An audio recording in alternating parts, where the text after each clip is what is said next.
तो तोती बेचारी अब सोचती है तो सीता सोची अब क्या करें तोती के लिए। तो तोती ने बढ़िया सा एकदम सोचा, फल लेके, जीव जंतु तो फल खाते हैं, तोता को हमरे भी लताम है, लताम का जो वृक्ष है बगल में, तो बीच में तोता आते थे खाने के लिए। दो गो तोता तोती आते थे। अब तोता तोती थे कि क्या थे, लेकिन एक बार 1-2 दिन मैंने देखा था। तो सीता सोची कि वो फल लेके जाती हूँ, दे देंगे खाने के लिए। तो जाके थाली में सजा धजा के जाती है वही पिंजरा के नजदीक।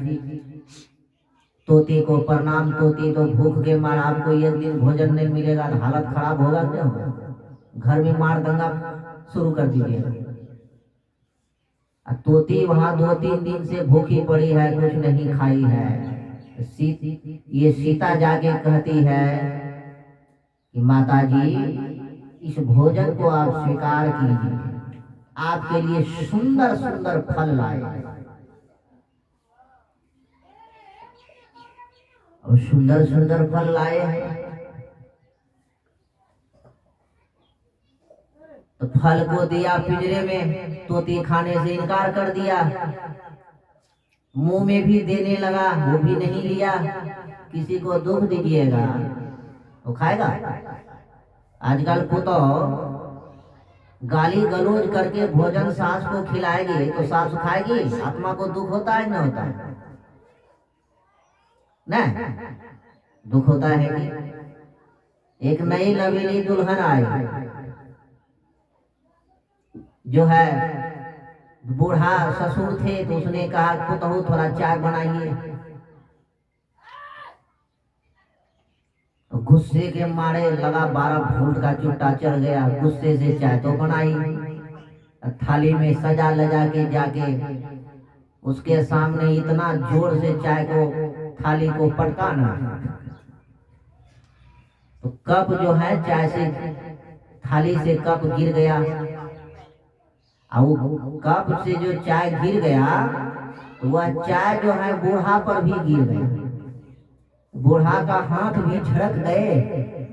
तो बूढ़ा बेचारा किसी तरह से बचे। तो आजकल भी ऐसी ऐसी बात है, तो बनाने के लिए अगर बनाने का मन है तो नहीं बनाना चाहिए, कदना नहीं बनाएंगे। इतना वोल्टेज पावर चढ़ता है कि लगता है कि खत्म ही कर दें। जोर से पटका, गुस्से के मारे बस बूढ़ा भी झड़क गए।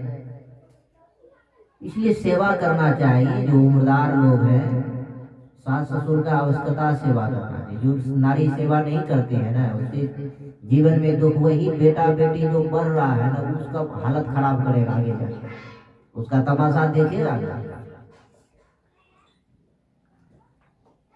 इसलिए जो है तोती तो फल खिला रही है सुगी को, सुगी तो नहीं खा रही है। अब क्या करेगा,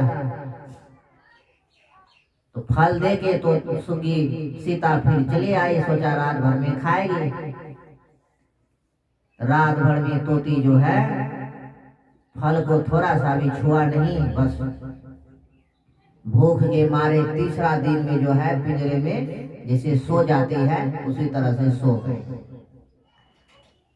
जैसे सोती है तो सुबह सिपाही देखते हैं तोती को हिलाया डोलाया, सांस कुछ नहीं बोल रहा है, नहीं तोती उठ रहा है, नहीं खड़े हो रहा है, नहीं बोल रही है। तो देखा, जाके वो लड़की को कहती है जिस तोती को सोने के पिंजरा में बंद किए हैं वो लगता है खत्म हो गया, जीवन निकल गया, चलिए देखने के लिए। आई लड़की दौड़ती हुई, देखते हैं सुबह की बेला है, देखा पिंजरे में सोई हुई है। तो तोती को उल्टाया पुल्टाया, तोती कुछ नहीं बोल रही है। तो वही लड़की आदेश कर दिया सिपाही को कि तोती को निकाल के बाहर फेंक दीजिए। वह तोती गर्भ के मारे, गर्भवती, जीवन को त्याग दिया। जीवन त्यागते त्यागते पिंजरे के बंद में कहा है नाबालिग नाबालिग लड़की, तू तो गर्भवती हुई नहीं है, तुम क्या जानेगी? तूने जो मुझे इस सोने के पिंजरा में बंद किया है, मुझे इतना कष्ट है, तुम्हें भोजन से लाचार हूँ।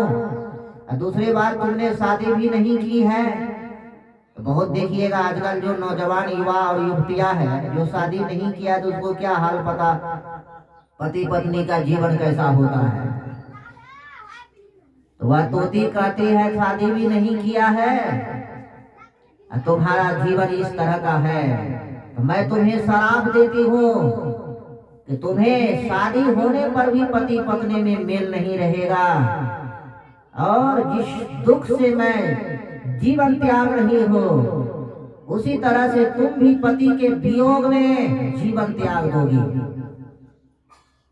शराब देके तोते गए थे। इसलिए हम लोग जीव जंतु को पालते हैं, रखते हैं। कितने कुत्ता को पालता है। अब कोई कुत्ता को देखिएगा हेलीकॉप्टर पर घुमाता है। एक बार हम गए थे कोट पूर्णिया, देखे थे कि पुलिस आया, अब कुत्ता के गले में बेल्ट लगा, 4 पुलिस वो कुत्ता के पीछे है।